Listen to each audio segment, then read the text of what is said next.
11 உறுப்பினர் பேச இருக்கின்றார்கள். இந்த மாண்பு எதிர்க்கட்சி தலைவர்கள் பேசவிருப்பதால் இன்று உட்காருங்க உட்காருங்க. நீங்கள் பேசுகிற போது பாருங்க, இதே பதில் தான் பாருங்க. அவர்களுக்கு சொன்ன பதில்தான் உங்களுக்கும்.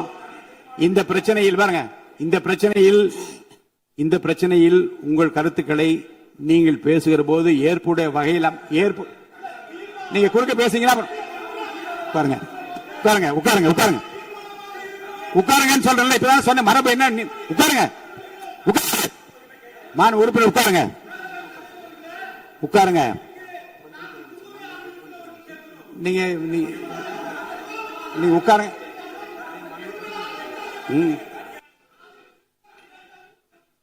இப்பதான் சொன்னேன். நீங்க இந்த பாருங்க, இந்த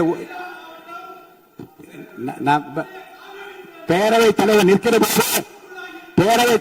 போது உட்காரணும்னு சொல்லியிருக்கேன். நீங்க அதுதான் இந்த ஓரியன்டேஷன் கோர்ஸ்க்கு நீங்க வந்திருந்தா என்னென்ன எப்படி நடந்து கொள்ள வேண்டியதெல்லாம் அழகாக பயிற்சி கொடுத்தார்கள். பேரவையில் நிற்கிற போது உட்கார உட்காருங்க உட்காருங்க உட்காருங்க உட்காருங்க உட்காருங்க உட்காருங்க. எதுவும் அவர்கள் பேசுகிற எதுவும் அவை குறிப்பிட வராது.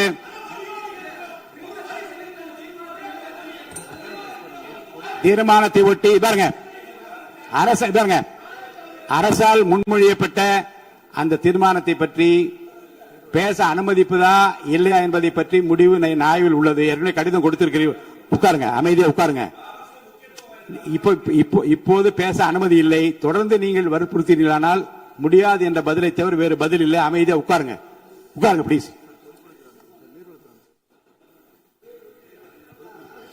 மாண்புமிகு நீங்கள் பேச விரும்புகிறீர்கள்.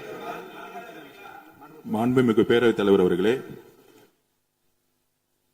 கம்யூனிஸ்ட் கட்சியுடைய தோழர்களே, பாட்டாளி மக்கள் கட்சியுடைய தோழர்களே, கண்டிப்பாக மேகதாது அணை கட்டுவது சம்பந்தமாக ஒருமனதாக தீர்மானத்தை மாண்புமிகு முதலமைச்சர் முதலில் கொண்டு வந்தார். அதில் திராவிட முன்னேற்ற கழகம் கடந்த மார்ச் மாசத்தில் ஒரு முடிவை எடுத்தது. அந்த முடிவின்படி மாண்புமிகு எதிர்க்கட்சித் தலைவர் அவர்கள் ஒரு கோரிக்கையை இந்த அவையின் முன்பு வைத்தார். அதில் ஆணையம் தொடர்பாக ஒரு கோரிக்கை வைத்தார். அந்த ஆணையம் தொடர்பாக இந்த காவிரி பிரச்சனையை தொடர்பாக சட்ட நிபுணர்கள் கடந்த 25 வருடங்களாக யாரெல்லாம் இதில் பணி செய்தார்களோ, குறிப்பாக உங்களுக்கு தெரியும், தோழர் உமாபதி அவர்கள், முக்கியமாக சட்ட வல்லுநர்கள் போன்ற ஆட்சியில்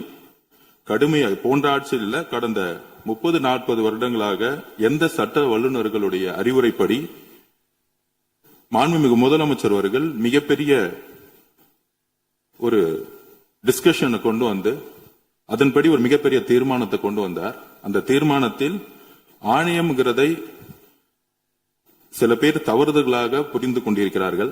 அதை மாண்புமிகு அமைச்சர் அவர்கள் இப்பொழுது அவருடைய உரையை நிகழ்த்துவார். அதில் விவசாயிகளுக்கும் சரி, ஏன் திராவிட முன்னேற்ற கழகம் அந்த நிலைப்பாட்டை மார்ச் மாதத்தில் எடுத்தாருங்கிற நிலைப்பாடும் சரி, அன்றைய முடிவின்படி கம்யூனிஸ்ட் தோழர்களுடைய எல்லா கட்சிகளும் அதை வரவேற்றார்கள். அதற்கப்புறம் சட்ட நிபுணர்கள் படி அவர்களுடைய அறிவுரைப்படி இதை எப்படி பாதுகாக்கணும் அப்படிங்கிற ஒரே குறிக்கோளோட எதிர்க்கட்சி தலைவருடைய அந்த அமெண்ட்மெண்ட்டை நம்ம எடுத்துக்கிட்டோம். அன்னைக்கு அவையில ஒரு மனதா எல்லோரும் அந்த தீர்மானத்தை நிறைவேற்றணும். அதில் சில சந்தேகங்கள் உறுப்பினர்களுக்கு இருக்கலாம். நம்மளுடைய குறிக்கோள் விவசாயிகளை பாதுகாப்பதும், முக்கியமாக காவேரியுடைய உச்ச நீதிமன்றத்துடைய தீர்ப்பையும் பாதுகாக்கிறதுல எந்த விதமான வேறுபாடுகள் கிடையாது. கண்டிப்பாக மாண்புமிகு அமைச்சர் அவர்கள் விளக்கம் கொடுத்த பிறகு பேரவைத் தலைவர்கள் கண்டிப்பாக இதில் இருக்கக்கூடிய பிரச்சனைகளை கண்டிப்பாக உங்களுக்கு பேரவைத் தலைவர்கள் கண்டிப்பாக நேரம் கொடுப்பார் நாங்கள் இந்த அவையின் முன்பு தெரிவித்துக் கொள்கிறோம். அதுதான் எங்களுடைய வேண்டுகோள். மாண்புமிகு பேரவை உறுப்பினர்களுக்கு ஒரு அறிவிப்பு. இந்த மேகதாது பிரச்சனையை பற்றி உரிய நேரத்தில் ஒரு சரியான முடிவெடுத்து மாண்புமிகு முதலமைச்சர் அவர்கள் ஒரு தனி தீர்மானத்தை முன்மொழிகிறார். அந்த தீர்மானத்தை முன்மொழிந்து விரிவாக விளக்கமாக அவர் படித்த பிறகு காலையிலே என்னிடம் வந்து மாண்புமிகு எதிர்க்கட்சி கொறடா அவர்கள் கட்சியின் சார்பில் மாண்புமிகு எதிர்க்கட்சி தலைவர் இதில் ஒரு திருத்தத்தை கொடுக்க விரும்புகிறார் என்று அறிவிக்கிறார்கள். நான் பார்த்தேன், உடனே படித்தேன். அது உடனடியாக மாண்புமிகு முதல்வர் அவர்களின் கவனத்திற்கு கொண்டு செல்லப்பட்டது.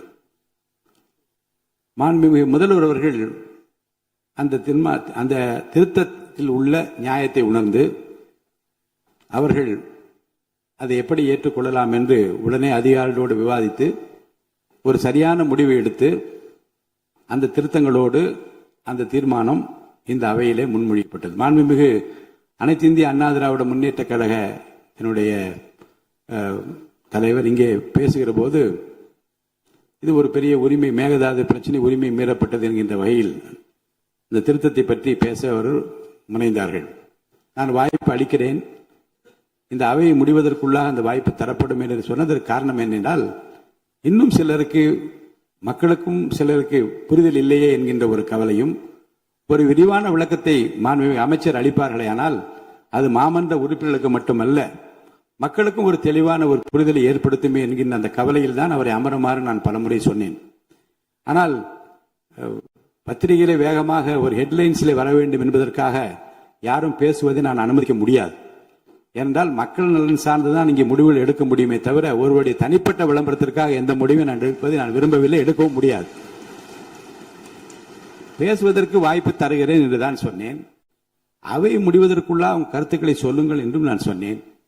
அதை மீறி அவர்கள் வெளிநடப்பு செய்திருக்கிறார். வெளியிலே என்ன பேசுகின்றார்கள் என்பதை பற்றி எனக்கு கவலை இல்லை. உள்ளேயும் வெளியேயும் அவர்கள் எப்படி சமாளிப்பது என்பதை பற்றி ஆளுங்கட்சி உறுப்பினர்களுக்கு தெரியும். அவர்கள் அதை பற்றி அவர்கள் பேசட்டும், பதில் சொல்லட்டும். இப்போது நம் முன்னால் இருக்கிற பிரச்சனை என்ன என்றால், மேகதாது பிரச்சனையை பற்றி தீர்மானத்தை முன்மொழிந்தார்கள் மாண்புமிகு முதலமைச்சர். ஒரு திருத்தத்தை கொண்டு வந்தார்கள். மாண்புமிகு எதிர்க்கட்சி தலைவர் பேசுகிற போது இந்த தீர்மானத்தை நான் சேர்க்கும்படி கேட்டுக்கொள்ள என்று விரிவாக சொல்லுகிறார். இப்போ அனைத்து இந்திய அண்ணா திராவிட முன்னேற்ற கழகத்தினுடைய சட்டமன்ற கட்சி தலைவர் அப்போதே கையை உயர்த்தி இந்த தீர்மானத்தில் எங்களுக்கு உடன்பாடு இல்லை, இதை நாங்கள் ஏற்றுக்கொள்வதாக இல்லை என்று ஒரு கருத்து சொல்லியிருக்கலாம், சொல்லவில்லை. நம்ம அது முதல் கருத்து. இரண்டாவது, திருத்தங்கள் ஏற்றுக்கொள்ளப்பட்ட பிறகு நான் படிக்கிறேன், திருத்தங்களுடன் இந்த தீர்மானம் ஏற்றுக்கொள்ளப்படுகிறது என்று மாண்புமிகு முதலமைச்சர் அவர்கள் படிக்கிறார்கள். அப்போது நான் வாக்கெடுப்பு விடுகிற போது திருத்தங்களுடன் இது வாக்கெடுப்புக்கு விடப்படுகிறது என்று நான் சொல்லுகிற போதே கையை உயர்த்தி இதில் எங்களுக்கு உடன்பாடு இல்லை, நிறுத்துங்கள் என்று சொன்னால் நிறுத்தி இருப்போம். என்ன விவாதம் என்று விவாதம் ஒருவேளை தொடர்ந்திருக்கலாம், மாறுபட்ட கருத்து வந்திருக்கலாம், கருத்து அந்த வேறுபாடுகளை கலைந்து எந்த வகையில் செய்யலாம் என்பதை பற்றி கூட விவாதித்திருக்கலாம்.